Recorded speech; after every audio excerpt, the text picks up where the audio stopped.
Hello, we are discussing about GATE 2002 ECE paper, and this is a 5 marks question related to analog circuits. Look at the circuit diagram. This is VOP.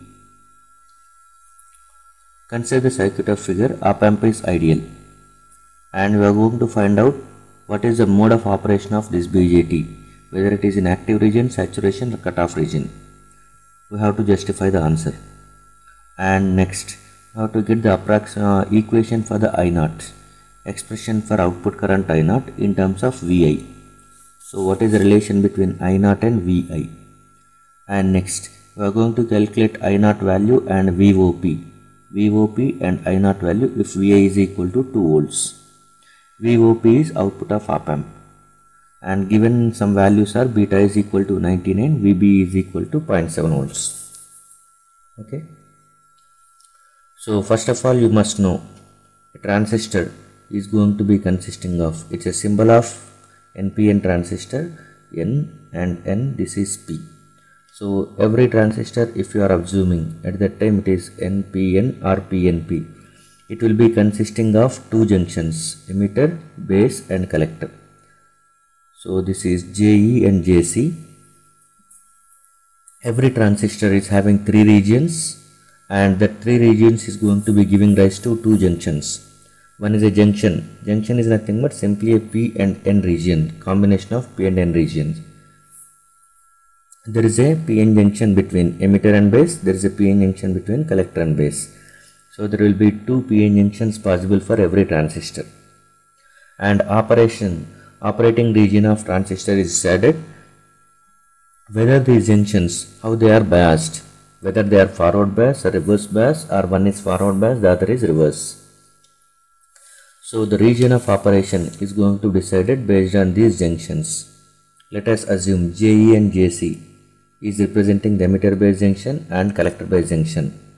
If emitter base junction is forward bias and collector base junction is also forward bias, then transistor Q is in saturation region. If emitter base junction forward bias and collector base junction reverse bias, then it is called as active region. Okay, and if emitter base junction reverse bias, collector base junction reverse bias, both are reverse bias, then it is cutoff region. And if emitter base junction reverse bias and collector base junction forward bias, it is simply opposite of active region, so it is called as inverse active region or reverse active region. So this will not be used. Okay, so a transistor may be practically in either of these 3 regions. So we have to find out whether it is in which region. Okay, now come for this one. Op amp is ideal.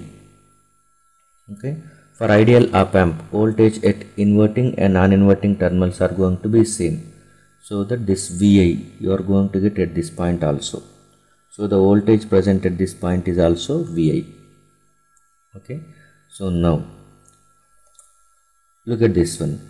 This op amp, if you observe, for this op amp, okay, this is a negative feedback is provided because output of op amp is going to be getting back towards inverting terminal. So this one is going to be providing negative feedback, and you are applying the actual input VI towards non-inverting terminal. So this op amp is working in non-inverting mode op amp. Non-inverting mode op amp as amplifier. So this op amp works as amplifier in non-inverting mode. In non-inverting mode, V0 and VI in phase. V0 and VI are in phase. So whatever the polarity of VI, that will be maintained at V0. Since if you observe, this is a potential divider. Okay, so this since this is a potential divider which is going to be between plus 5 volts and this is ground. So the voltage is going to, minimum voltage is 0 volts, maximum voltage is 5 volts. So always the values between 5 and 0 are going to be positive. We can assume VI is always positive. Since you are applying positive input, output voltage VOP is also positive. This positive value is going to be connecting towards N side. So this is NPN transistor, NP, and it is N. So for this one, P side we are applying positive voltage, okay, and N side is also, even though it is going to be positive voltage, this positive voltage is more compared to VI, because it is acting as amplifier that will give amplified version of input, okay, 1 plus RF by R1 times of VI. VOP is going to be greater than VI. So this is what VI we are connecting, and it is VOP. So definitely this is base and it is emitter. Emitter base junction is definitely forward bias. Emitter base junction is always forward bias for NPN transistor, since P side is connecting with more positive voltage than N side. Okay. Now come for the collector base.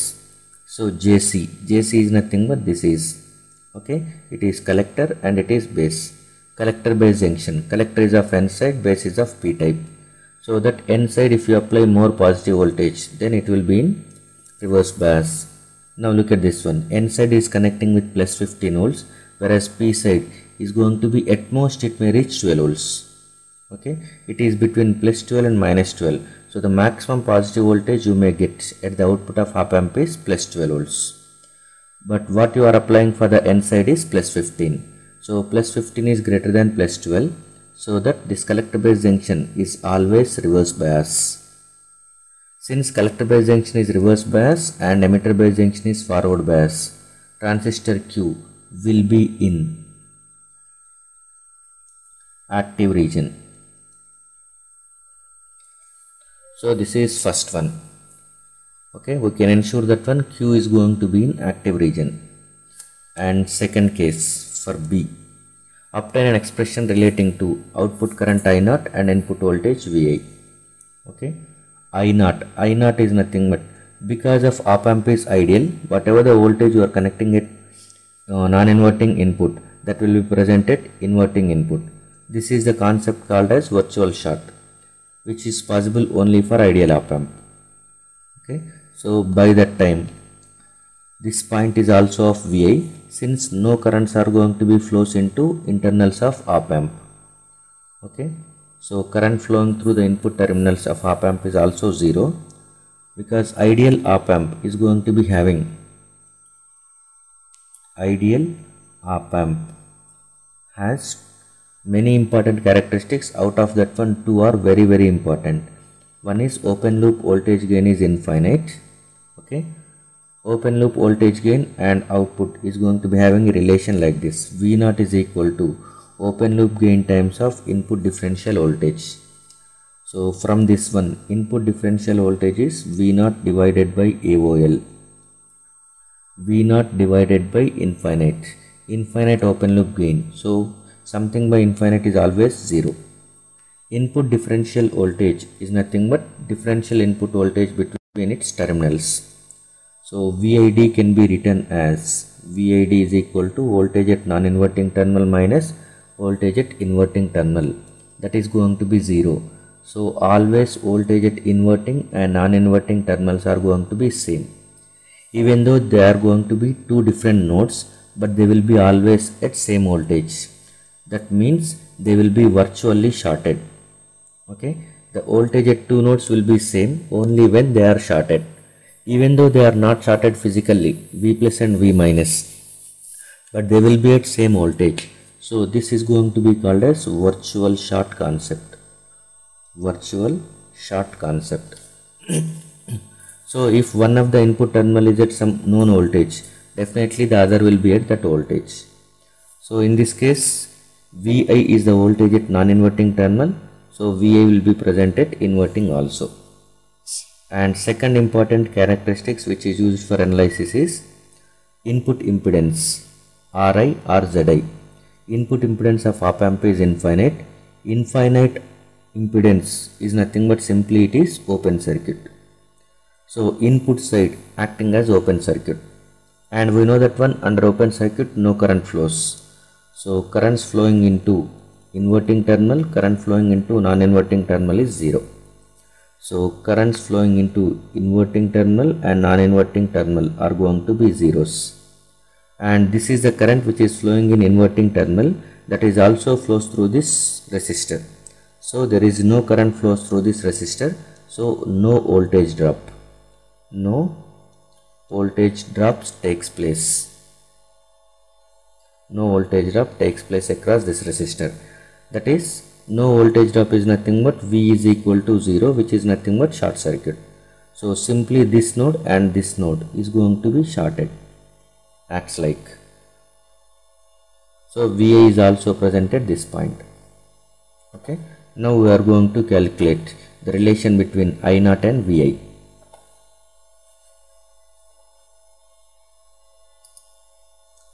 So what we have seen is nothing but because of virtual short you will get VI, and since no current is flowing into op amp input terminals, so that no voltage drop takes place across this resistor, then it is acting as a short circuit. This resistor is acting as a short circuit, so you are going to get VI over here. Now I0 is equal to, I0 can be written as, I0 is current flowing through this load resistor.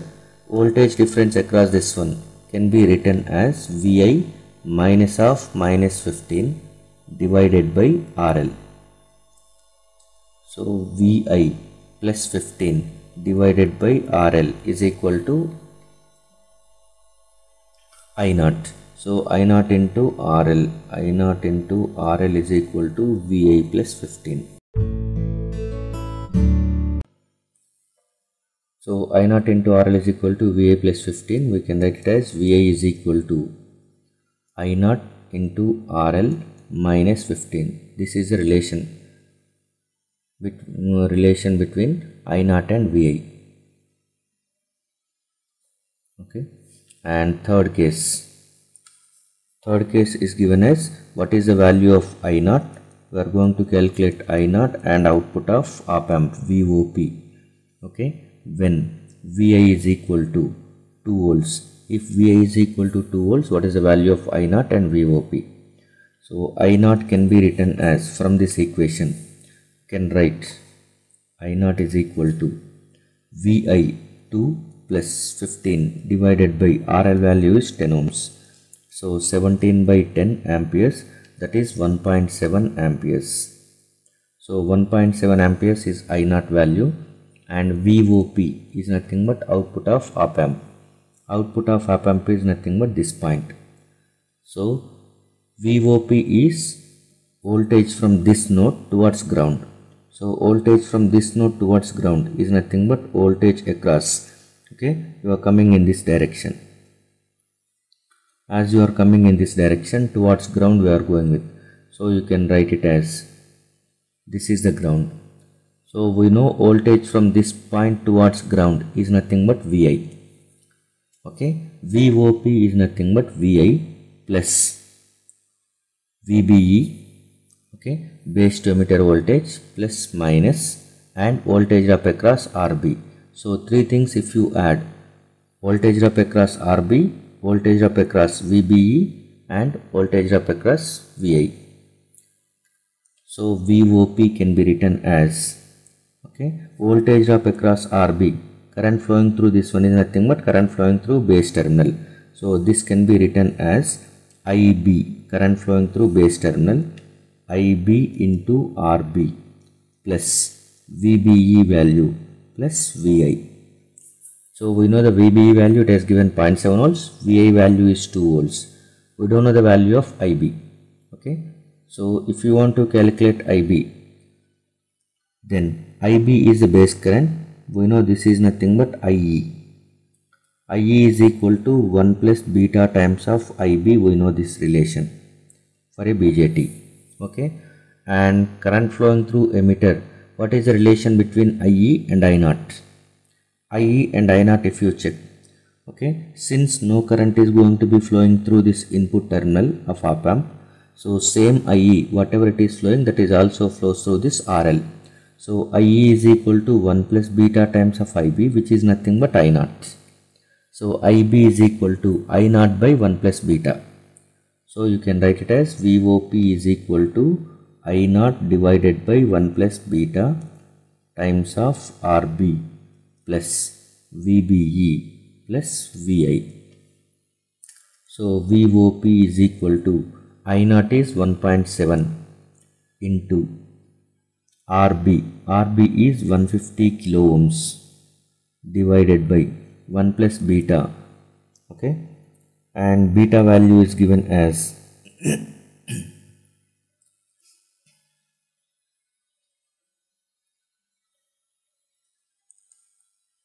beta value is given as 100, okay. Beta value it has given as how much it is, beta value is 99, so 99 plus 1 it will become 100, this will become 100 plus VBE is 0.7 plus VI is 2 volts, this is 150 by 100 into 1.7, so it will be equal to VOP is equal to, this will be equal to 2.55 volts plus 0.7 plus 2, total it will become 5.25 volts. So output voltage of op amp VOP is 5.25 volts and I naught value is 1.7 amperes. These are the required values for the C bit. Thank you.